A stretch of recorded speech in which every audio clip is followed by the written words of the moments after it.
UP के 4 दिवसीय दौरे पर पहुंचे राष्ट्रपति रामनाथ कोविंद ने गोरखपुर में प्रदेश के पहले आयुष यूनिवर्सिटी की नींव रखी। इस दौरान पिपरी में आयुष यूनिवर्सिटी के शिलान्यास के बाद राष्ट्रपति ने कार्यक्रम को संबोधित भी किया।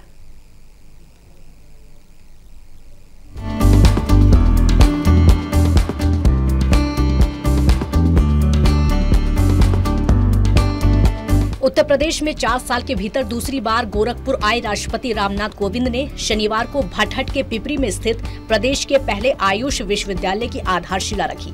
राष्ट्रपति सुबह सेना के हेलीकॉप्टर से गोरखपुर एयरपोर्ट पहुंचे, वहां से वायुसेना के हेलीकॉप्टर से भटहट के पिपरी पहुंचे, जहां पर शिलान्यास समारोह में देश की प्रथम महिला सविता कोविंद, राज्यपाल आनंदीबेन पटेल और मुख्यमंत्री योगी आदित्यनाथ मौजूद रहे।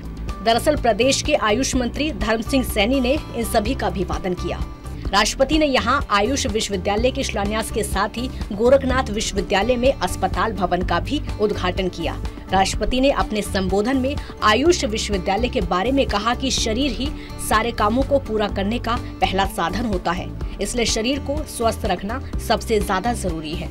सभी लोगों का शरीर निरोगी और स्वस्थ रहे, इस उद्देश्य को सफल बनाने के लिए महायोगी गुरु गोरखनाथ आयुष महाविश्वविद्यालय की स्थापना की जा रही है।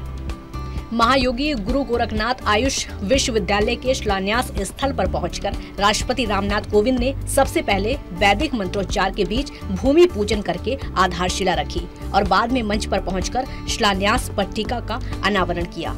राष्ट्रपति ने बताया कि महायोगी गुरु गोरखनाथ आयुष विश्वविद्यालय के स्थापना की शिलान्यास करते हुए उन्हें बेहद प्रसन्नता हो रही है। शरीर को स्वस्थ रखने के लिए भारत में कई प्रकार की चिकित्सा पद्धतियां प्रचलित हैं। भारत सरकार ने आयुर्वेद, योग एवं प्राकृतिक चिकित्सा, यूनानी, सिद्ध और होम्योपैथी चिकित्सा पद्धतियों को सामूहिक रूप से आयुष के नाम से जाना जाता है। राष्ट्रपति ने कहा कि आयुष विश्वविद्यालय यहाँ की जनता के लिए बड़ा वरदान साबित होगा। राष्ट्रपति ने ये भी कहा कि वैदिक काल से प्रतिष्ठित आयुष प्रविधियों की महत्ता को आधुनिक काल में भी स्थापित किया गया कि कोरोना की दूसरी लहर को नियंत्रित करने में आयुष ने महत्वपूर्ण भूमिका निभाई। आयुर्वेद, योग, यूनानी, होम्योपैथी और सिद्ध के समन्वित रूप आयुष के अलग अलग महाविद्यालयों के सत्र, पाठ्यक्रम, परीक्षा और परिणाम के नियामक के साथ साथ आयुर्वेद, योग, यूनानी, होम्योपैथी और सिद्ध के समन्वित रूप से आयुष के अलग अलग महाविद्यालयों के सत्र, पाठ्यक्रम, परीक्षा और परिणाम के नियमन के साथ साथ इन चिकित्सा पद्धतियों का लाभ आमजन के साथ साथ सभी को मिलना चाहिए।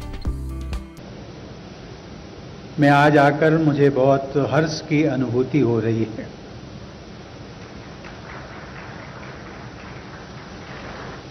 मुझे इस बात की विशेष प्रसन्नता है कि पिछले 3 वर्ष से भी कम समय में मुझे यहाँ एक महत्वपूर्ण शैक्षिक संस्थान के उद्घाटन के लिए आप सब लोगों के बीच पुनः उपस्थित होने का अवसर मिला है। वहीं इस मौके पर योगी आदित्यनाथ ने कहा कि पीएम नरेंद्र मोदी ने भारत की परंपरागत चिकित्सा पद्धति को वैश्विक स्तर पर पहचान दिलाई है। आज उसी क्रम में अंतर्राष्ट्रीय योग दिवस मनाया जा रहा है। इसी के लिए भारत सरकार ने अलग से आयुष मंत्रालय का गठन किया है। बीते 1.5 सालों में पूरी दुनिया में कोरोना महामारी का प्रकोप था। हम सबका सौभाग्य है कि जब पूरी दुनिया कोरोना महामारी से पस्त है, उस कालखंड में भी अपने चरैवेती मंत्र को साकार करने के लिए देश के यशस्वी प्रधानमंत्री जी ने इस देश को नई शिक्षा नीति दी।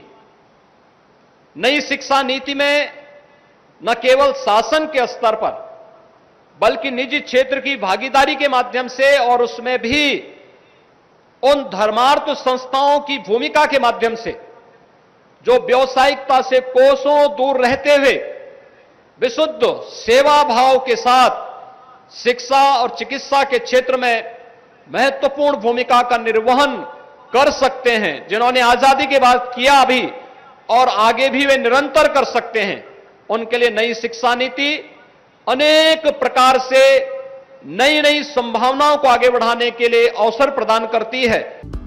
वहीं इस दौरान राष्ट्रपति ने कहा कि प्राचीन काल से ही शरीर को स्वस्थ रखने की कई पद्धतियां प्रचलित हैं। इन्हें सामूहिक रूप से आयुष कहते हैं। 2 दशकों से आयुष की लोकप्रियता में काफी बढ़ोतरी हुई। इससे बड़ी संख्या में युवाओं को रोजगार मिल रहा है।